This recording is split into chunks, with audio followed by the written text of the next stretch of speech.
What is happening, YouTube? Today we're going to be talking about the Amity Affliction's new album, Misery.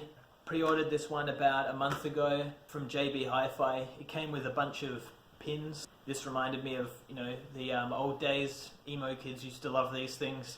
And the fact that the album's called Misery. The album is anything but an emo album. It's full of emotion and everything, but it doesn't neatly fit into any genre that we know of so far. So what Amity Affliction have done with this record is they've tried to go in their own direction. They were very honest about this, they were very clear about it, that they were going to try some new things, and we're going to get into what some of those are and whether they work or don't work and what to make of this album. So usually I don't actually like reviews, I don't do them, I don't read them, because at the end of the day you should be making up your own mind about whether something's good or whether you like it or not. So I'm just going to think out loud for a bit about my reflections on the record and what I felt when I listened to it. Pretty much, I imagine this album that no two people would sort of come to the same conclusion with a record like this, because for a start it's deeply personal, and also there's a lot of stuff in the record. There's just a lot going on. It's a new direction, and fans will always have views as to whether this is a good thing. In the past, for me, it hasn't been a good thing when metal bands have said that they would delve into new territory, and this is because I've seen it go horribly wrong on many occasions. Almost every band I can think of who tried to do it didn't do it well. And I think a reason for this is because when bands try to do this, they become so concerned with making new music, pushing themselves in a new direction, but not necessarily making the music good. It never quite feels genuine. This album, spoiler alert, I actually really do like it. In the past, like with their first record in 2008, Amity Affliction were actually a 6-piece. They went from 5 to 4. They're actually down to a 3-piece on this album. Joel Birch does the unclean vocals, Aaron Stringer does the clean vocals and the bass guitar, and Dan Brown does the guitars.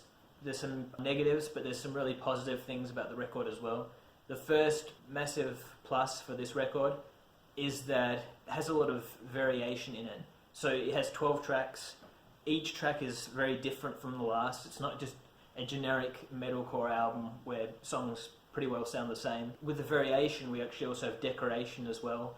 What I mean by this is that in the second chorus of a song, you could have the addition of a new voice or a new instrument or something. Because there's a lot going on with all the variation, there's a lot of depth to the tracks. And this is something that I always look for on albums. There's a lot of tracks. You could just imagine if you were looking at it on a screen, you wouldn't just see a layer of drums, a layer of guitars. It's very deep.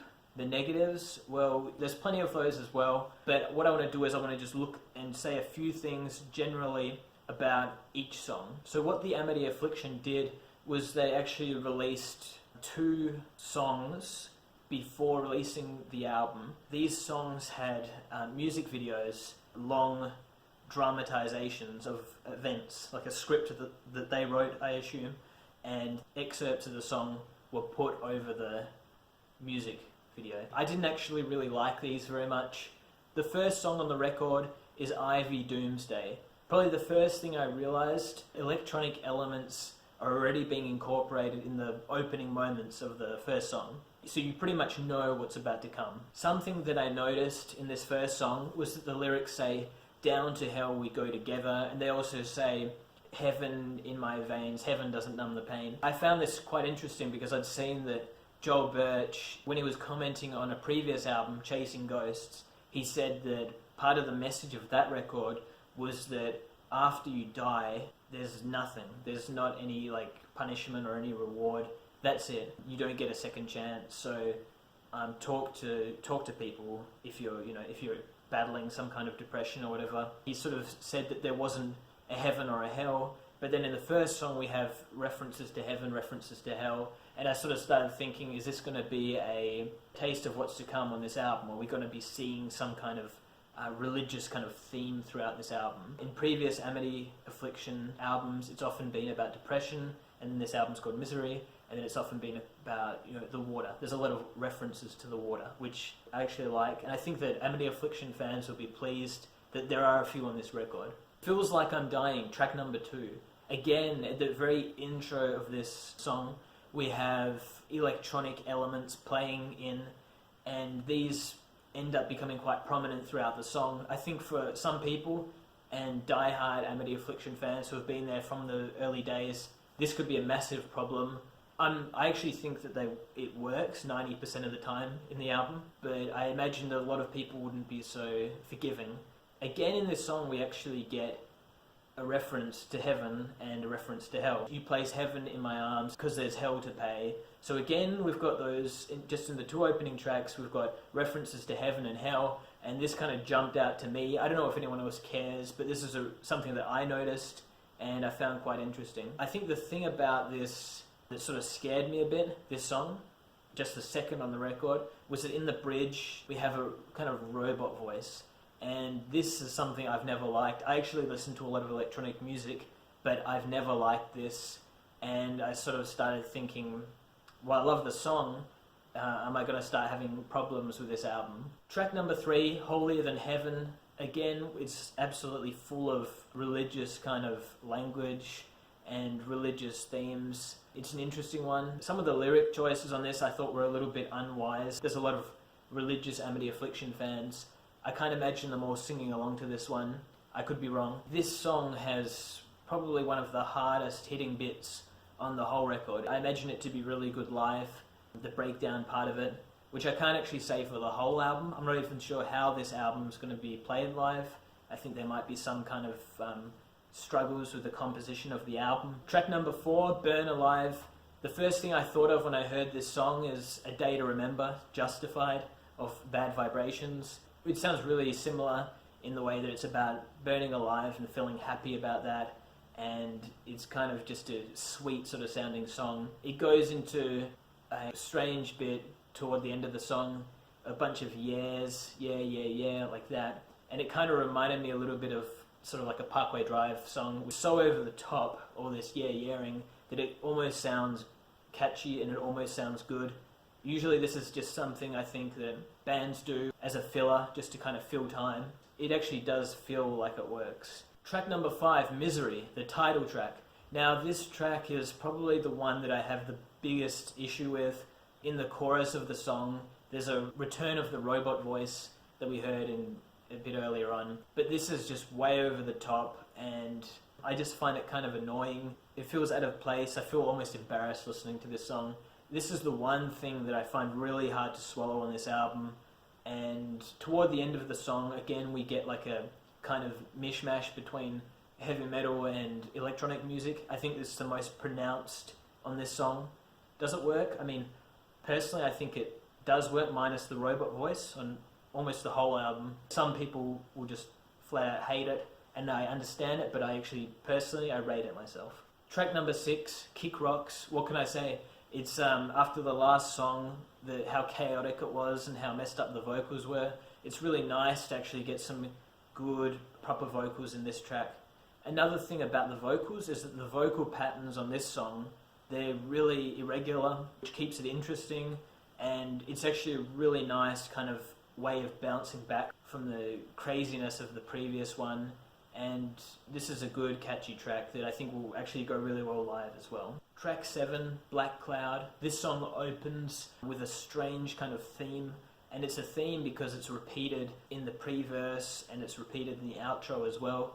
It's strange because it sort of sounds like Il Nino, What You Deserve, mixed with some sort of Pagan's Mind song, and it's really quite eerie. It kind of gets to you a little bit. The song's a bit mysterious. It talks about a black dog, which I'm not sure about, and we get a lyric in there about the ocean's deep, so that'll keep the old fans happy with a bit of a water reference there. Then we come to track number 8, D.I.E. Amity Affliction have done this on every album. They've had a song with an acronym in it, so they've done it again, but in this one they actually spell it out, D.I.E. I saw someone say that this was lazy songwriting, but I'm sure that it was done deliberately because it's catchy as, it works well, and I find myself waiting for them to actually spell out "Die My Darling," which is quite a strange thing because I know how to spell it. Toward the end of the song we actually get a guitar solo. It's not overly technical or anything, but it just sounds nice, it fits, and I can't complain. A guitar solo which sounds good, and this song works. And after the last track, it's actually, again, it's really nice to sort of have something that's really catchy and super easy to sing along to, and it just works at this point in the record. Track number 9, Drag the Lake. From what I hear, this is everyone's favourite song, and it coincidentally happens to be the only one with a water reference in the title.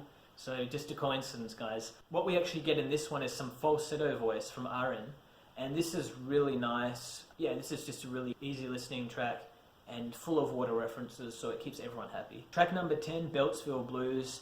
Well, this record was recorded in Beltsville in Maryland in the USA, so I guess that's why they called it Beltsville Blues.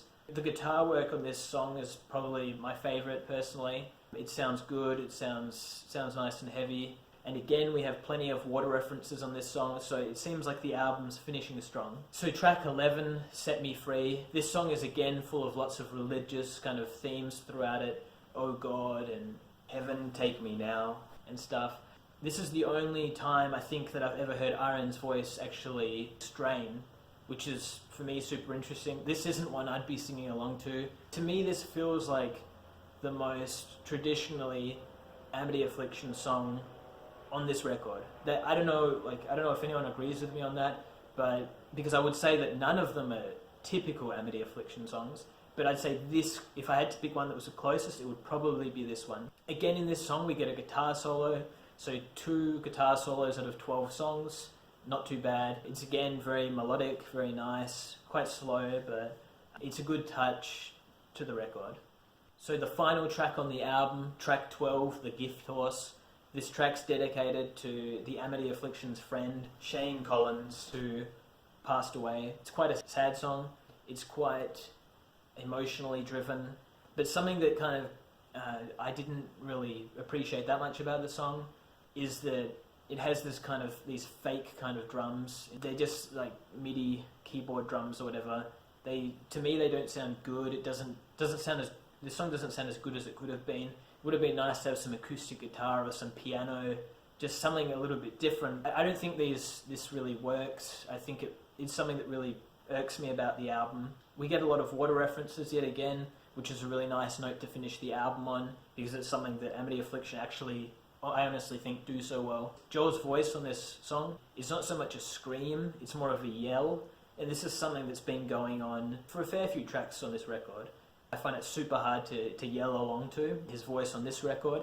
It's a nice touch. It sounds good, especially with Aaron singing over the top of it. That's why I think that this album is different. One reason, not just the the electronic stuff, but also the vocals, the robot voice, with Aaron's voice straining, with the falsetto, with Joel's voice doing the yelling.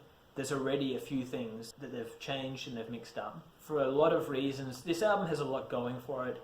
There's a few things that I would change. What I'm feeling positive about is that Amity Affliction have released every 2 years since 2008. So maybe in a couple of years they'll release something again. I'm excited to see what's in store, because to me what they've proven they could do is they could change and it could still be good, which is what I believe that a lot of metal bands haven't been able to do. So thanks for listening. I hope you listened to the album as much as you listened to me. I hope you appreciated it. Let me know what you guys thought about the record, whether you liked it, whether you hated it, because I know that there'll be a lot of division on this record. Thanks for watching. Peace. SUBMYDARLING. Tell me what comes next when I SUB.